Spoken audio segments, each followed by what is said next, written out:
Good morning children, welcome to my YouTube channel. बच्चों, आज हम सॉल्व करेंगे क्वेश्चन नंबर 4, एक्सरसाइज 3.5 का क्वेश्चन नंबर 4 का फिफ्थ पार्ट। क्वेश्चन नंबर 4 का फिफ्थ पार्ट, और इसमें क्या बोला है? The area of rectangle gets reduced by 9 square units if its length is reduced by 5 units and breadth is increased by 3 units. Okay, ये first case था। And फिर बोला if we increase the length 3 unit and the breadth by 2 units, area increased by 67। Find the dimensions of rectangle. Dimensions of rectangle मतलब हमें rectangle की length और breath find out करनी है। ओके, तो उसके लिए सबसे पहले तो हम लेंथ और ब्रेथ जो है वो लेट कर लेंगे। हम लिख लेंगे let the length of rectangle be x, और क्योंकि हमारे पास मीटर सेंटीमीटर कुछ नहीं है बच्चों, हम यूनिट लिख लेंगे एक्स यूनिट। ओके, और लेट द ब्रेथ लेट कर लेंगे, breadth of rectangle be y unit. Okay, फिर एरिया ऑफ रेक्टेंगल का फॉर्मूला क्या होता है बच्चों? Length multiply by breadth. So length हमने क्या ले ली? X into Y. हमारे पास एरिया आ गया एक्स वाई, और एरिया में स्क्वायर लगता है क्योंकि, तो हम लिख लेंगे एक्स वाई स्क्वायर यूनिट्स। और ये जरूर लिखना है बच्चों, नहीं तो आपके मार्क्स कटेंगे, क्योंकि एरिया है इसमें स्क्वायर लगता है और साथ में जो यूनिट दिया होता है वो लगता है। अगर यहाँ मीटर सेंटीमीटर होता तो उसको लगाते हम, लेकिन हमें यूनिट्स में बोला है तो हम यूनिट में ही लिखेंगे। ओके, अब इन फर्स्ट केस में देखो क्या बनेगा। फर्स्ट केस में हमने लेंथ बनानी है, तो फर्स्ट केस में लेंथ क्या बोला है? The area of rectangle gets reduced by 9 square units if its length is reduced by 5 units. तो अगर लेंथ को 5 यूनिट से जो है रिड्यूस कर दिया जाता है तो लेंथ बनेगी x माइनस 5। ये फर्स्ट केस है बच्चों। और ब्रेथ के लिए क्या बोला है? ब्रेथ के लिए बोला है and breadth is increased by 3 units. देखो क्या बोला है, लेंथ को 5 यूनिट से माइनस करना है, रिड्यूस करना है, और ब्रेथ को इंक्रीज करना है, तो ब्रेथ हो जाएगी y प्लस 3। ओके, तो अब हमें फर्स्ट केस में लेंथ और ब्रेथ आ गया बच्चों हमारे पास। अब हम फिर एरिया निकाल सकते हैं। सो एरिया ऑफ रेक्टेंगल को हम लिख सकते हैं length multiply by breadth. Length multiply by breadth equals to, अब हमारे पास कंडीशन बोली है, क्या बोला है? Area of rectangle gets reduced by 9 square unit if the length is reduced by 5 units and breadth is increased by 3 units. तो if length is reduced by 5, breadth is increased by 3, so area gets reduced. तो कौन सा area बच्चों? Area जो हमने original area बनाया है first case में, ये वाला एरिया क्या हो जाएगा? 9 यूनिट जो है वो रिड्यूस हो जाएगा। तो इसके साथ कंपेयर करेंगे, इसके साथ कंडीशन बनेगी बच्चों, ध्यान देना क्वेश्चन को। अब मल्टीप्लाई करेंगे, x से y को मल्टीप्लाई करेंगे एक्स वाई, x से 3 को प्लस 3x, फिर माइनस 5 से y को माइनस 5y, प्लस माइनस 5 3 ज़ा 15। Okay, x y minus 9, x y से एक्स वाई कट गया, और बच्चों हमारे पास इक्वेशन बन जाएगी 3x minus 5y equals to, minus का 9 अपनी जगह पे है और यहाँ से माइनस 15 राइट में प्लस 15 हो जाएगा। So this is the first equation. ये बन गया 3x minus 5y equals to 6। That is first equation बच्चों। फर्स्ट इक्वेशन आ गई फर्स्ट केस से। वैसे ही अब सेकंड केस करेंगे। अब लिखेंगे हम in second case. Okay, second case में भी क्या बनाएंगे बच्चों? हम लेंथ बनाएंगे, जैसा जैसा बोला है उसके अकॉर्डिंग। सो सेकंड केस में लेंथ क्या हो जाएगी? क्या बोला है?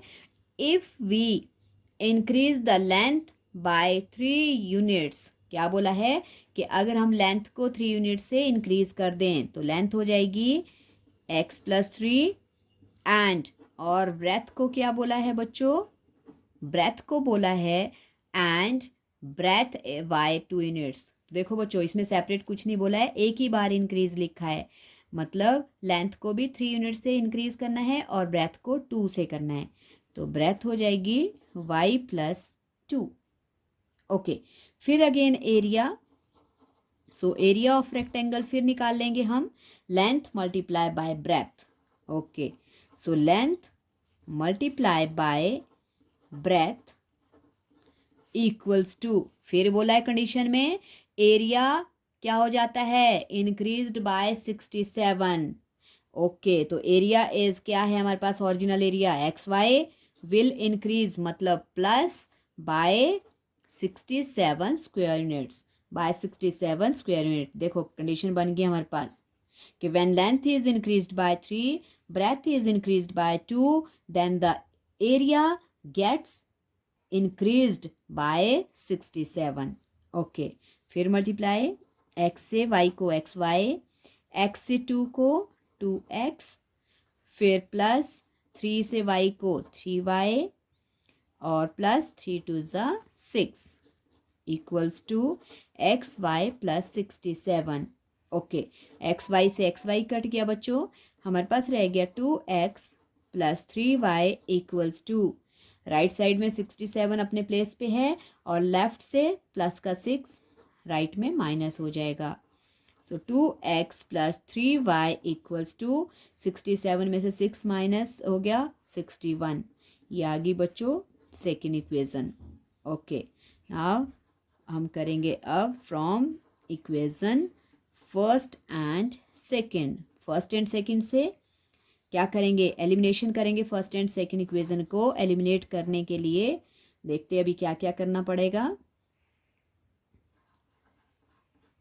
ओके, अब बच्चों हमारे पास दोनों ही वैल्यूज़ अलग अलग हैं, यहाँ पे 3 है x में, नीचे 2 है, यहाँ माइनस का 5 है, यहाँ प्लस का 3 है।